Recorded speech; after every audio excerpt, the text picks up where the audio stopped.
Assalamualaikum warahmatullahi wabarakatuh. Kami dari kelompok 4 yang beranggota 2, saya Nurul Hidayah dan saya Luluatul Ilmiah akan menjelaskan tentang materi pelestarian naskah kuno Nusantara yang kami pahami.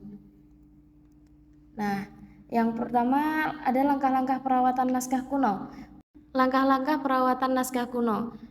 Perawatan secara fisiknya ada dengan cara memberikan obat-obatan anti hama. Cara lainnya ada juga membuat salinan-salinan yang tidak membahayakan naskah lainnya. Kedudukan naskah kuno yang menjadi peninggalan masyarakat pada masa lampau berperan sebagai sumber yang tak pernah kering. Meneliti naskah kuno bukan hanya sekedar membacanya saja untuk mengetahui isinya, melainkan memerlukan penelitian filologi selengkap mungkin dan sedalam-dalamnya. Penulisan naskah kuno. Naskah kuno yang ada di Indonesia tertulis dengan berbagai ragam dan bentuk, dengan menggunakan bahasa daerah maupun tulisan huruf yang beraneka ragam. Sebenarnya naskah kuno ini banyak dari tulisan bahasa-bahasa lainnya, namun yang lebih terkenal dari aksara Jawa maupun Arab Pegon. Situasi penaskahan di Indonesia.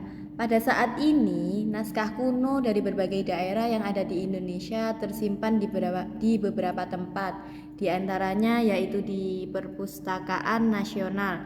Dalam Perpustakaan Nasional itu dihimpun sejak kira-kira 2 abad yang lalu.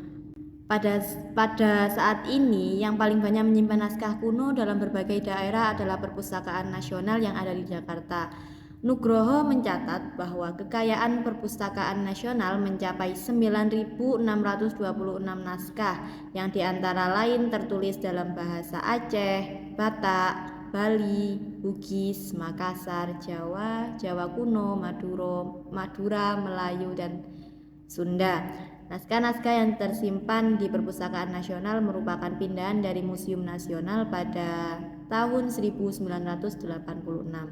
Di luar Perpustakaan Nasional Jakarta, banyak sekali tempat yang menyimpan naskah, seperti halnya museum, yayasan, pemerintahan daerah, masjid, pesantren, universitas, dan istana-istana, umpamanya seperti di Surakarta dan Yogyakarta. Di samping itu, tidak terhitung naskah yang disimpan oleh anggota masyarakat sebagai warisan nenek moyangnya. Nah, beberapa bahasa yang digunakan dalam naskah ini juga banyak. Menurut Eka Jati ada 4, yaitu bahasa Sunda kuno sejak abad ke-16. Yang kedua ada bahasa Jawa abad ke-17 sampai abad ke-19.